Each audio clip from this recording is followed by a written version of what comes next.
हरे कृष्णा। स्वागत है आपके अपने चैनल जीएस बाई एसएसडी में। आज के इस लेक्चर में आपके बहुत से डाउट को क्लियर करेंगे। पहला तो ये सवाल उठता है कि हमें हिस्ट्री क्यों पढ़ना चाहिए। दूसरा, इससे होगा क्या, और क्या ये बस एग्ज़ाम ओरिएंटेड है या इसमें और भी कुछ है। तो सबसे पहले ये कहेंगे कि यदि हम खुद को एक रिस्पॉन्सिबल इंडियन सिटीजन, जिम्मेदार भारतीय नागरिक मानते हैं, तो हमें हिस्ट्री यानी इतिहास को ज़रूर पढ़ना चाहिए।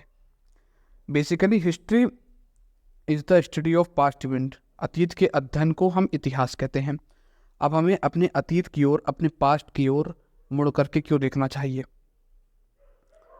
तो वो इसलिए जिससे हम बहुत सी चीज़ों को सीख सकें और उस सीख को, वो लर्निंग को अपने इस प्रेजेंट में लगा सकें, इस वर्तमान में लगा सकें, और जिससे हमारा फ्यूचर बेहतर हो।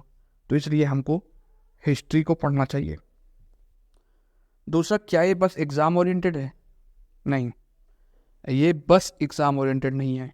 एग्ज़ाम ओरिएंटेड है, लेकिन केवल एग्ज़ाम ओरिएंटेड कहें तो ये गलत होगा। हिस्ट्री हमें जीना सिखाती है, हिस्ट्री हमें सीखना सिखाती है, और हिस्ट्री से हम बहुत कुछ सीख सकते हैं और उससे हम अपने जीवन में उसको उतार करके एक बेहतर जीवन जी सकते हैं। आज आप देखते हैं बहुत से ऐसी चीज़ें हैं जो आपको लगता है अरे ये है क्या, इसके बारे में जानना चाहिए। तो जब आप जानते हैं तो आपको हिस्ट्री यानी इतिहास पढ़ना पड़ता है। आप अगर साइंस भी पढ़ते हैं तो भी उसमें कहीं ना कहीं हिस्ट्री को जरूर पढ़ते हैं। अगर आप कोई थ्योरी पढ़ रहे हैं तो उसके पीछे भी देखेंगे क्या इससे पहले भी कोई इस पर थ्योरी लाया था, तो आपको पीछे मुड़ के देखना पड़ता है। आप अगर जो है कुछ भी पढ़ रहे हैं तो आपको ये हिस्ट्री को पढ़ना पड़ता है। हम अगर जियो पॉलिटिक्स की बात करते हैं, आज अगर हम इजराइल पैलेस्टीन के इशू के बारे में बात करेंगे तो हमको हिस्ट्री में उतरना पड़ेगा, हमें इतिहास में उतरना पड़ेगा। हम अगर रसिया यूक्रेन के बारे में बात करेंगे तो हमें इतिहास में उतरना पड़ेगा। अगर हम ये जानना चाहते हैं कि पाकिस्तान इतना गरीब क्यों है, इतना कमज़ोर क्यों है, तो हमको ये जानना पड़ेगा पाकिस्तान क्यों बना। और जब ये जानेंगे पाकिस्तान क्यों बना तो हमें इतिहास में उतरना पड़ेगा। अगर हम हिस्ट्री को पढ़ते हैं, हिस्ट्री को जानते हैं, तो हमारा अपने धर्म के प्रति, अपनी संस्कृति के प्रति जो है आदर, रिस्पेक्ट बढ़ती है। और तो जिससे आप देख रहे हैं आज के जो यूथ हैं वो सब कुछ कर रहे हैं, पढ़ाई कर रहे हैं, हर एक चीज़ करते हैं, लेकिन जो मेन चीज़ है वो नहीं करते। वो ये नहीं करते कि वो अपने धर्म से दूर होते चले जा रहे हैं, अपनी संस्कृति से दूर होते चले जा रहे हैं, उनका आदर नहीं करते, उनका रिस्पेक्ट नहीं करते, जिस वजह से उस परिणाम स्वरूप ये होता है कि कोई डिप्रेशन का शिकार हो जा रहा है, तो कोई आत्महत्या करने के लिए विवश है, तो किसी को स्ट्रेस हो रहा है बहुत कम उम्र में।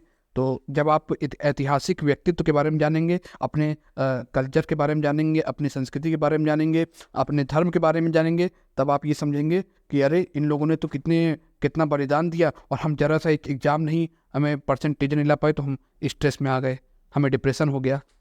इसलिए हमको हिस्ट्री को पढ़ना चाहिए, समझना चाहिए और चीज़ों को उतारना चाहिए अपने जीवन में। हमारे डेली लाइफ में हिस्ट्री का बहुत यूज़ है। आप ये देखेंगे कि अगर आप निकल जाएं रोड पे तो अधिकतर लोग इतिहास के महान व्यक्तित्व के बारे में बोलना शुरू कर देते हैं। जिन्हें पता है वो भी बोलते हैं और जिन्हें नहीं पता है वो भी बोलते हैं। लेकिन आज ये देख रहे हैं हमारे समाज में जिनको नहीं पता है वो ज़्यादा बढ़ रहे हैं और जिनको पता है वो कम। तो जिस वजह से क्या है कि कभी कभी तो इतिहास के महान व्यक्तित्व को लेकर के पहले तो वाद विवाद होता है, संवाद होता है, फिर वाद विवाद होता है, उसके बाद फिर जो है हाथापाई पे भी नौबत आ जाती है। तो हिस्ट्री को व्हाट्सएप यूनिवर्सिटी से अगर आप जानते हैं तो आप गलती कर रहे हैं। इतिहास को व्हाट्सएप यूनिवर्सिटी से निकल करके किताबों की पाठशाला में अगर आप घुसेंगे तब आप इतिहास को सही से ज़्यादा समझ पाएंगे, और तब आप समझ पाएंगे कि हमारा देश कैसे बना, उसका संविधान कैसे निर्माण हुआ और इसमें किस किस का वास्तविक योगदान है।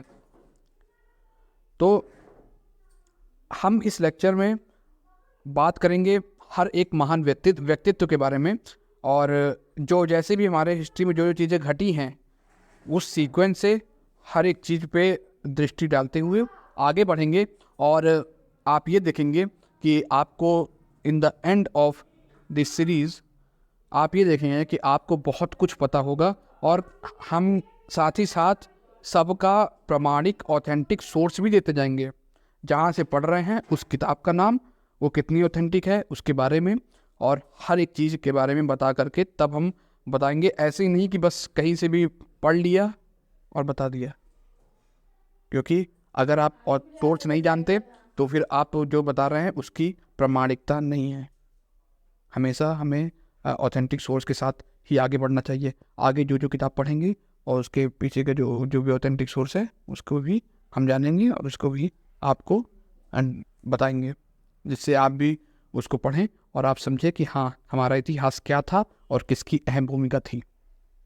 हम चंद्रशेखर आज़ाद के बारे में भी जानेंगे, भगत सिंह के बारे में भी जानेंगे, हम महात्मा गांधी जी के बारे में भी जानेंगे, हम पंडित जवाहरलाल नेहरू के बारे में भी जानेंगे, हम नाथूराम गोडसे के बारे में, हम मोहम्मद अली जिन्ना के बारे में, जितनी भी ऐसी कंट्रोवर्शियल पर्सनालिटीज़ रही हैं उनके बारे में भी जानेंगे। और साथ ही साथ हमारे देश को आगे ले जाने वाले स्वामी विवेकानंद के बारे में, स्वामी दयानंद सरस्वती जी के बारे में, और सर सैयद अहमद खान के बारे में, और भी ऐसे जितने भी व्यक्तित्व हुए हैं, बाल गंगाधर तिलक, औरबिंदो, ऐसे अगर बोलने पे आ जाए तो फिर तो रुक नहीं सकते। बहुत ऐसे हमारा इतिहास बहुत ही गौरवशाली, बहुत ही सुनहरा इतिहास रहा है, और उसमें हीरो की, नायकों की भूमिका बहुत अहम थी। और नायक कोई एक दो नहीं थे, नायक लगभग हजारों की संख्या में थे। और कुछ तो ऐसे भी जो अनसंग हीरोज़ हैं जिनके बारे में हम जानते नहीं हैं, तो उनके बारे में भी दृष्टि डालेंगे। खुदीराम बोस जी के बारे में, प्रफुल्ल चाकी के बारे में। तो आपको बस करना क्या है, आपको बस बने रहना इस चैनल पे। अभी तो एक तरीके से शुरुआत कर रहे हैं कि अंग्रेज कैसे भारत में एंटर हुए और उन्होंने कैसे अपनी प्रभुता यहाँ पे स्थापित करी, और उसके बाद उनके जो 200 साल के जो राज था उसमें उसके भीतर क्या क्या हुआ। अगर जब आप इतना जान लेते हैं तो फिर आपको पॉलिटी समझने में, आपको राज्य व्यवस्था समझने में आसानी होगी, आपको आज की जियोपॉलिटिक्स जो कंडीशंस हैं उसको समझने में आसानी होगी, और फिर आप ये समझ पाएंगे अमेरिका सुपर पावर क्यों है और भारत एक विकासशील देश ही क्यों है अभी तक। तो उसके पीछे का अगर आपको जानना है तो आप चैनल में बराबर बने रहिए। और इसी के साथ विदा लेते हैं। हरे कृष्णा हरे राम,